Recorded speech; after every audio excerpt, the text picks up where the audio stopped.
buenas tardes a todos. Antes de continuar con este video, me gustaría mencionarles que el primer examen parcial de este curso se llevará a cabo el día miércoles 17 de junio en un horario de 12 a 2:30 p.m.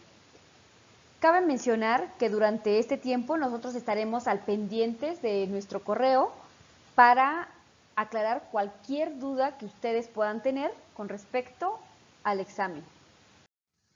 En el video de hoy hablaremos de las propiedades magnéticas en los compuestos de coordinación.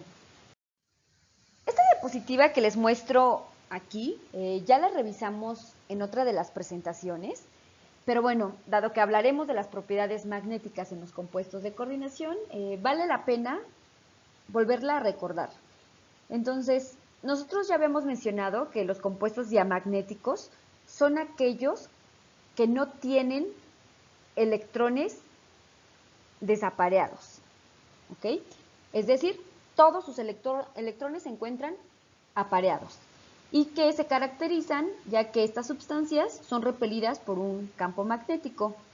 También habíamos mencionado que los sistemas paramagnéticos son aquellos que tienen electrones desapareados y se caracterizan ya que estas sustancias son atraídas por un campo magnético. Y había otro tipo de compuestos que son los compuestos ferromagnéticos que contienen electrones desapareados. Sin embargo, en este tipo de sistemas los espines se alinean con el material y se caracterizan ya que estos compuestos producen un campo magnético. Como ya se ha mencionado, las propiedades magnéticas de los materiales han sido estudiadas desde hace tiempo. Y uno de los grandes científicos que se adentró en el estudio de dichas propiedades fue Faraday, quien descubrió que los materiales o compuestos dentro de un campo magnético se pueden comportar de distintas formas, a lo que llamó diamagnetismo y paramagnetismo.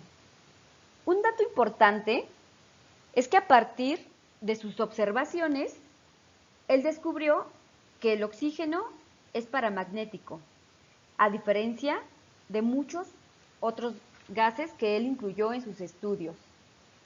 Y esta propiedad del oxígeno no solo es fundamental para entender su interacción con el hierro de la hemoglobina, sino que es indispensable para la vida misma.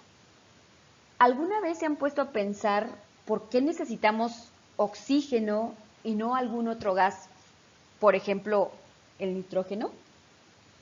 Esta propiedad paramagnética en el oxígeno es la que cinéticamente retrasa su reacción con la materia orgánica de la que estamos hechos, evitando la oxidación de nuestras moléculas, por más favorecidas que se encuentren termodinámicamente.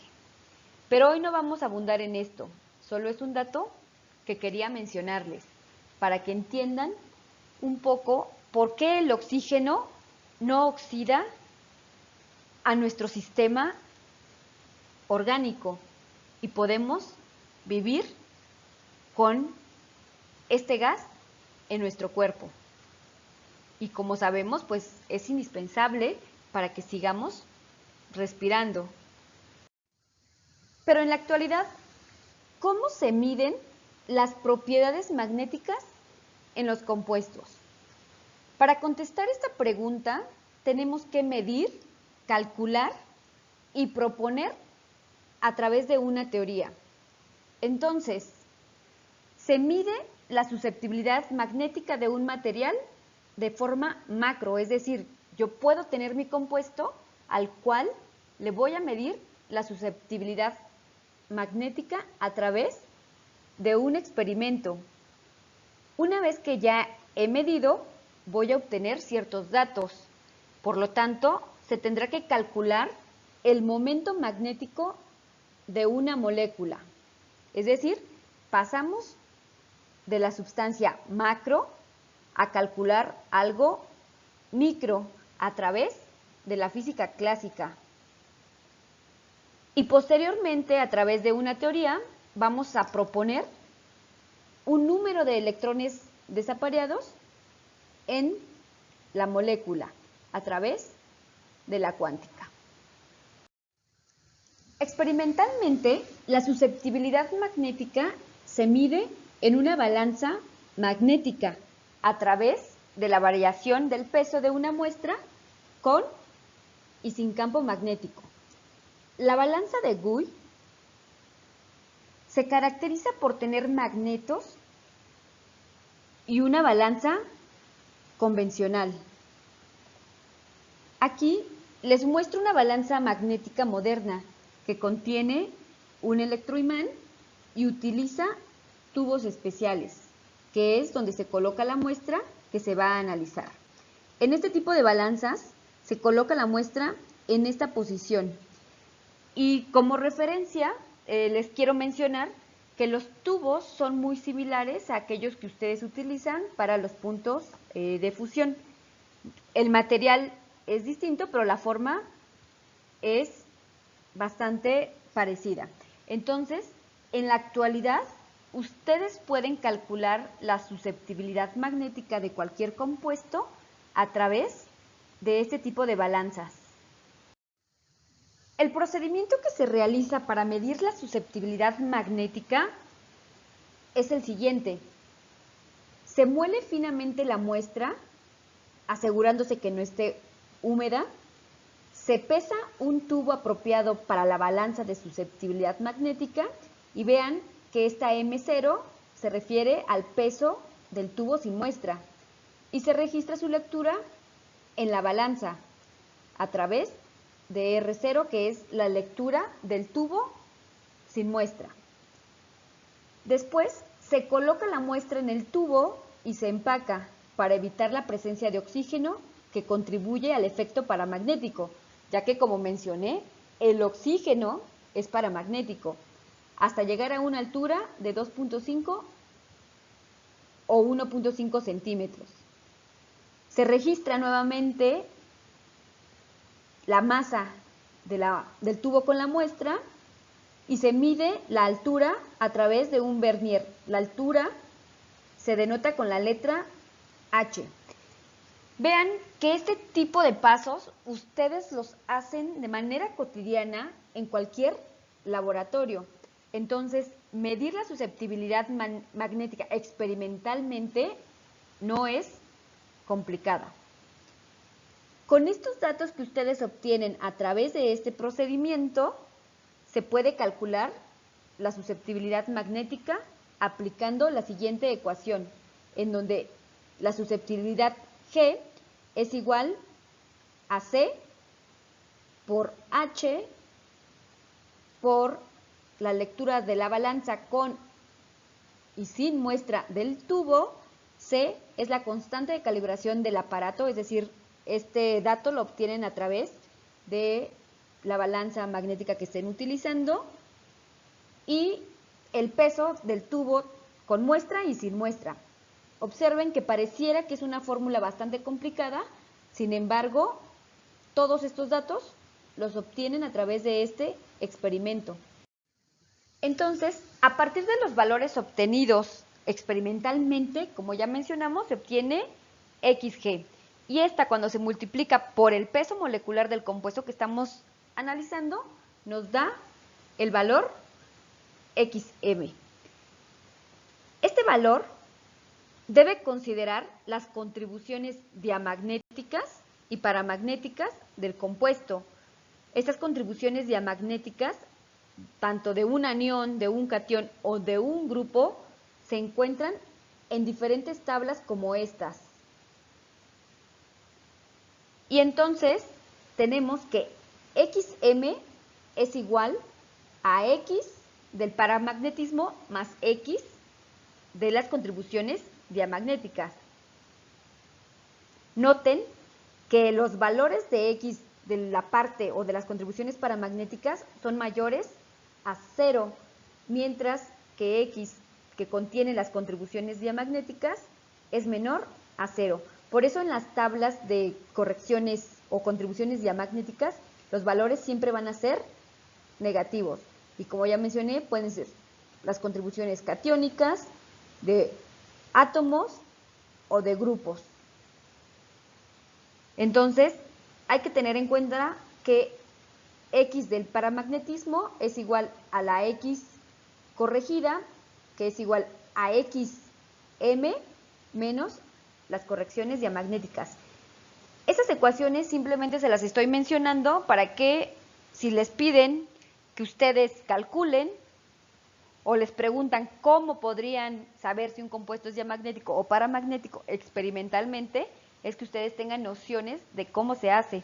Nosotros, pues obviamente no lo vamos a hacer, pero sí es importante que ustedes conozcan cuáles son los procedimientos que se llevan a cabo para determinar si un compuesto es paramagnético o diamagnético.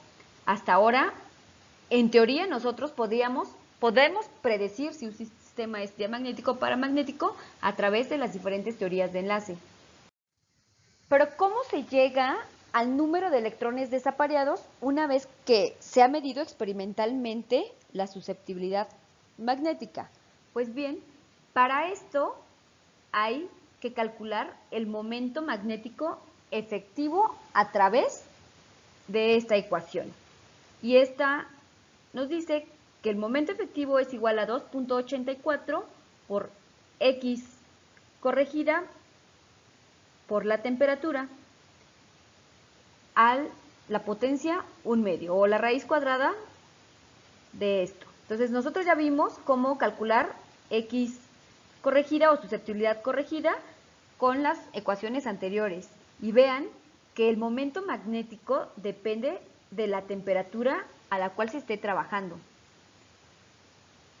Entonces, una vez que se obtiene el momento magnético efectivo a través de esta ecuación, el número de electrones desapareados lo podemos correlacionar con esta otra ecuación, en donde el momento magnético efectivo es igual a n, donde n es el número de electrones desapareados, más 2 a la potencia 1/2.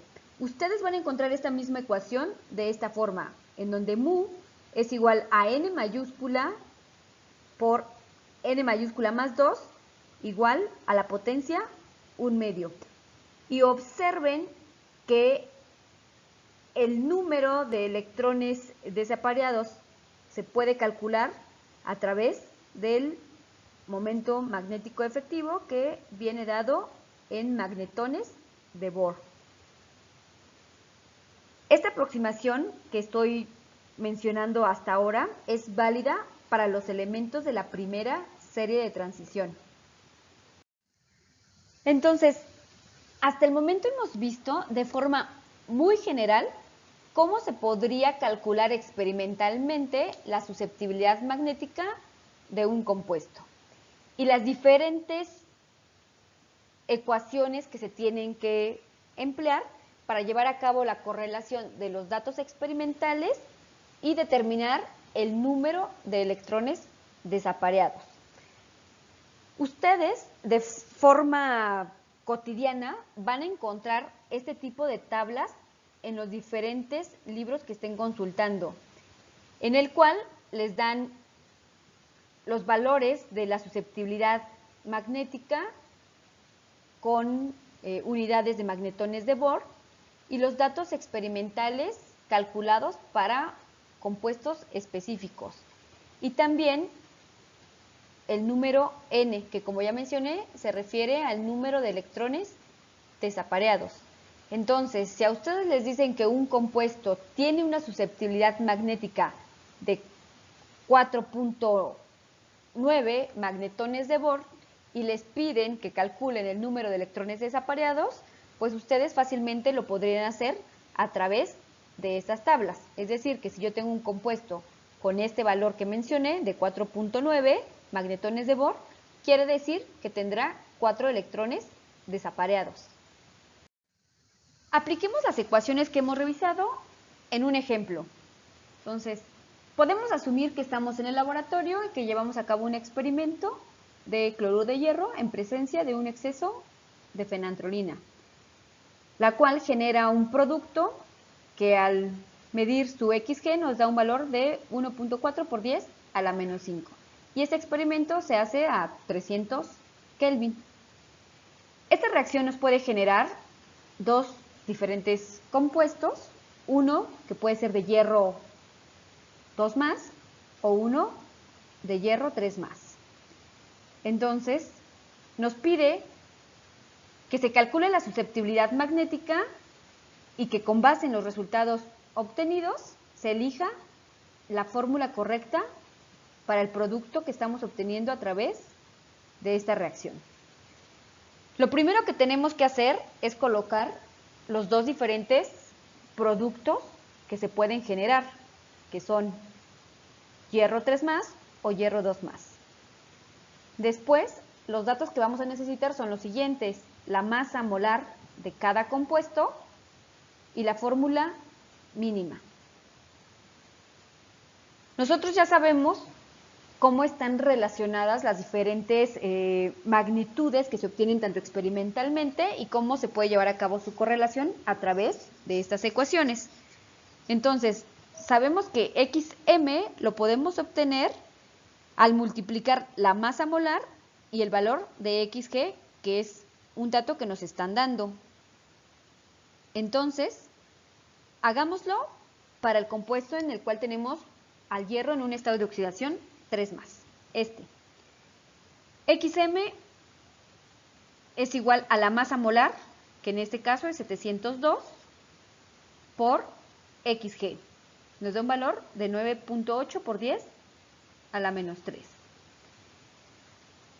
X corregida es igual a XM, que ya calculamos, menos las correcciones diamagnéticas para el compuesto que estamos proponiendo. Para esto requerimos la fórmula mínima, que es esta. Y de tablas obtenemos los diferentes valores para el cloro, para el hierro 2 más, para el hierro 3 más, carbono, nitrógeno e hidrógeno, que son los elementos que están presentes en mis reactivos y en mis productos. Entonces, para llevar a cabo las correcciones diamagnéticas, en este caso, hay que hacer lo siguiente. Tenemos en la fórmula mínima 6 carbonos, por lo tanto, yo tengo que multiplicar el valor de la corrección diamagnética por 6. El valor del hidrógeno por 24. En este caso tenemos al hierro 3 más, entonces utilizamos este valor. Tenemos 6 nitrógenos y hay que multiplicar por este valor y 3 cloruros. Una vez que hacemos esas operaciones, hacemos la sumatoria de todas las correcciones diamagnéticas para esta fórmula mínima y obtenemos un valor de menos 3.75 por 10 a la menos 4. Entonces, ahora sí podemos calcular la X corregida, ya que tenemos XM y las correcciones diamagnéticas. Entonces, es 9.8 por 10 a la menos 3 menos las correcciones diamagnéticas. Vean que aquí tenemos un signo negativo. Recuerden que las correcciones diamagnéticas son menores a 0 y por lo tanto tienen un signo negativo. Entonces, menos con menos me daría más y me genera este valor. Con este valor y la temperatura, yo puedo calcular la susceptibilidad magnética, generándome para este caso un valor de 4.96. Lo mismo se tendría que hacer, pero para este otro compuesto con un estado de oxidación 2 más. Entonces la masa molar en este caso es 667 y esta es la fórmula mínima. Entonces se hacen exactamente las mismas operaciones y para este compuesto se obtiene este valor de 4.67. Entonces ya calculamos la susceptibilidad magnética tanto para el compuesto con hierro 3 más como para el compuesto de hierro 2 más. Ahora hay que correlacionar estos dos valores con los diferentes escenarios que se pueden llevar o que se pueden dar para estos dos compuestos. Ahora analicemos cuáles son los posibles escenarios para un sistema hexacoordinado de hierro 3+ y hierro 2+. Para el hierro 3+, cuando estamos hablando de un sistema de alto spin, podemos tener 5 electrones desapareados. Y si este es de bajo spin, tendrá un electrón desapareado. Mientras que el hierro 2 puede presentar 4 electrones desapareados o 0 electrones desapareados. Entonces, estos son los valores que se obtuvieron de susceptibilidad magnética para los dos posibles productos. 4.96 magnetones de Bohr y 4.67.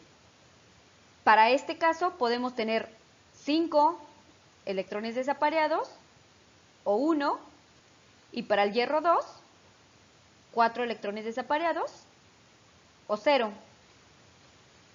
Entonces, 4.96 y 4.67 son valores muy cercanos. Podríamos hacer un promedio y podríamos decir que aproximadamente estos valores caen en este rango, entre 4.7 y 5.4. Entonces, cuando tenemos estos valores de susceptibilidad magnética, el compuesto debe tener 4 electrones desapareados. Ahora la pregunta es, ¿cuál de estos dos sistemas tiene 4 electrones desapareados? Pues la respuesta es el compuesto de hierro 2. Eso quiere decir que el producto de la reacción que se llevó a cabo es este, el cual es un compuesto con 4 electrones desapareados de alto spin. Y de esta forma nosotros podemos ver que a través del cálculo de la susceptibilidad magnética podemos predecir qué tipo de compuestos estamos obteniendo en una reacción. Hagamos otro ejercicio de susceptibilidad magnética.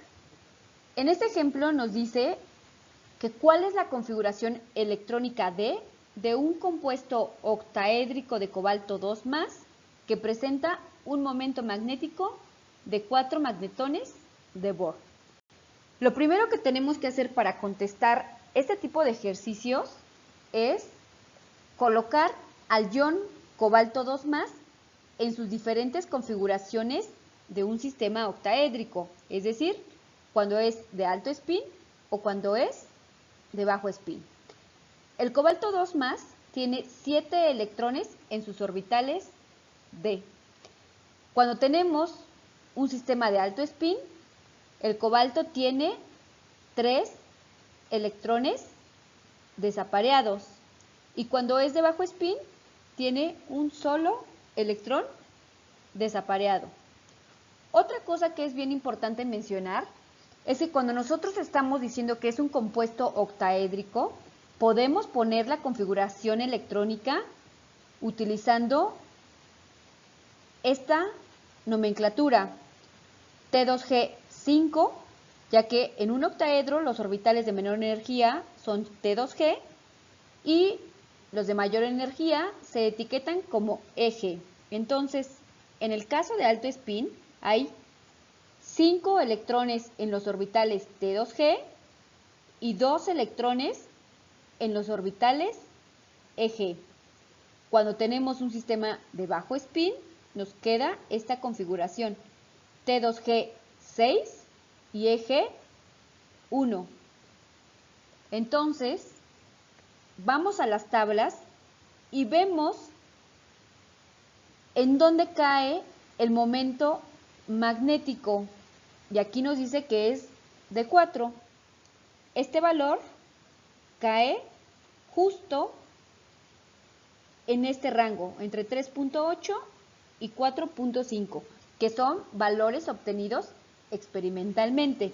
Y cuando tenemos susceptibilidades magnéticas que caen en este rango, entonces hay 3 electrones desapareados. Por lo tanto, la única configuración electrónica de este cobalto 2 más, que tiene 3 electrones desapareados, es esta de alto spin, es decir, T2G5Eg2. Y esta sería la respuesta de esta pregunta. Hasta aquí la parte de las propiedades magnéticas de los compuestos de coordinación y cómo se utilizan los datos tanto experimentales de susceptibilidades magnéticas para correlacionarlos con los números de electrones desapareados.